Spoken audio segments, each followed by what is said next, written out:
So now we're going to have a look at Big Boy Corner.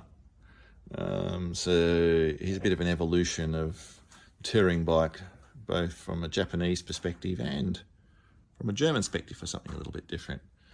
But let's start with the big fellas. So here are our two 6-cylinder bikes, an A5 Kawasaki Z1300 and a 79 CBX 1000 Honda. 6 cylinders. Pretty amazing pieces of machinery. The size of the Kawasaki Z1300 doesn't really come across in the pictures, unfortunately. CBX is a lot smaller, but a lot lengthwise, but a lot wider. But of course, the CBX made famous in Australia, in particular in the Castrol 6 Hour, ridden by greats such as Wayne Gardner. Some great footage on YouTube of Wayne Gardner hustling a CBX around Amaroo Park in 1979 in the Castrol 6 Hour. What he does with that bike's pretty amazing when you think how heavy and how large it is. Our CBX leads a fairly quiet life. It's just been treated to a new exhaust system because the old exhaust system wasn't working. The Z1300 is a bit the same. It leads a very quiet life. But the amazing thing about the Z1300 is when you start to ride it, you realise that the bike, the size just disappears. It's a pretty impressive piece of machinery. An enormous tank on the Z13. Actually, they've both got enormous tanks on them if you look. The size of them, you can't really get the perspective. But come across and have a look at the dash on the Z. Fairly straightforward. With the warning lights below. Again, notice the air preload on the left-hand side runs across via a valve to both sides. Switch gear's a little different for the series. With the engine stop and light switch starter button on one side and the horn lights indicators on the other. Except for the paint job and the new exhaust system, this bike was actually bright red when it arrived. It's horrible. So it has had a bit of a cosmetic restoration, gone back to the original black colour for the bikes at that time. And of course, a little bit smarter than the Honda. I'll give Kawasaki credit for this. They ran 3 carburetors across the 6 cylinders, whereas Honda runs 6 carburetors across the cylinders. And my mate Dave, who does my engine rebuilds, tells me that if I touch those carburetors, he'll kill me because it will take hours to set them up. And another interesting point with the CBX is the engine hangs from the frame. You notice the absence of chassis members down the front, so it's actually hanging as a stressed member of the frame. The ZX still, the Z1300 still runs the old concept with the frame beams running down in front of the engine. Amazing piece of machinery. People love the CBX. It has a worldwide following. And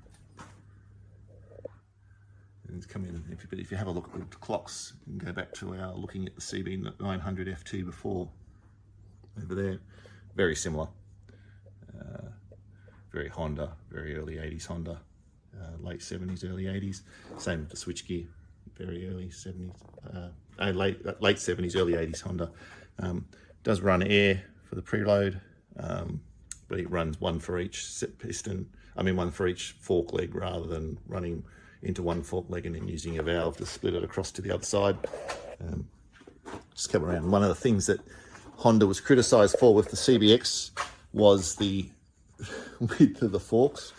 I like to joke and tell people that they use the forks flex because the forks are so thin for the size of the weight of the bike, and you do tend to feel them moving around a bit. But I just joke and say that's all part of the suspension setup. Extra, you just see the size. You can almost get a perspective on the difference of the size of the fork legs between the CBX and the Z1300. Z1300 is much larger. Another interesting thing, Kawasaki went shaft drive on the Z. Honda stayed with chain, saves a fair bit of weight, but with the torque and stuff that's getting pushed through that chain, they don't tend to last terribly long. And there you go, you get a view of the shaft drive on the Z13. there. And then you've got a bit of a different take. And while we've did have a look at the Suzuki Cruiser, sort of, I don't know if you really call this the Suzuki Cruiser of the same period. Here we've got Yamaha take on it. This is a 1285 FJ1200, beloved by many. The 1100, of course, was the fastest street production bike when it was built. 1200 kept that going. This, again, it epitomizes 80s technology. You sort of see the emergence of the beam frame. They call it a lateral frame, so it's a loop frame. So instead of having traditional frame styles that go over the top of the engine like that, the frame actually goes round the side of the cylinder heads. And so you can actually get down to the top of the engine. You can sort of one-step transition between that to really the beam chassis that you see on the sports bikes that emerged at that time. So it's sort of starting to head that way. Again, if we come back across and have a look at the VF750, you'll actually notice it's got the same concept. Although I think Honda missed a acronym opportunity there, like lateral frame concept, LFC. Never mind, Yamaha beat them to it. But you start to see mass centralization starting to come into play with the engine starting to get narrower, putting alternators on top of the engine to try and stack the weight and narrow the engine down, which is quite funny having it next to the CBX, which is so massive in terms of its width, and the Z1300, not much difference. But the other interesting concept with the FJ is you can actually see how much lower it sits than the CBX and the Z. And of course, Yamaha, moving on with the development of the fairings for rider comfort, does run a 16-inch front wheel, so we are in that mid-80s with long frame,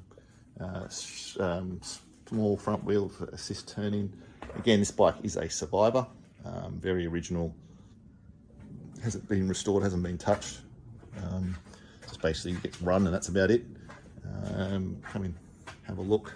This is, again, if you remember back to our Wildbapper Motor YB5, you could say you're looking at the same bike. That's clock set. Yamaha made got a lot of mileage out of that clock set design, and rightly so. It's a fairly simplistic, but it tells you everything you need to know. It's got your warning lights, tacho in the middle, red line at 9,500. Gives you a clock, so we're starting to see a bit more digitization move into the instrumentation side of things. Fuel gauge, and stepping back, you see that the clocks, the switch gear, very, very Yamaha, 80s Yamaha.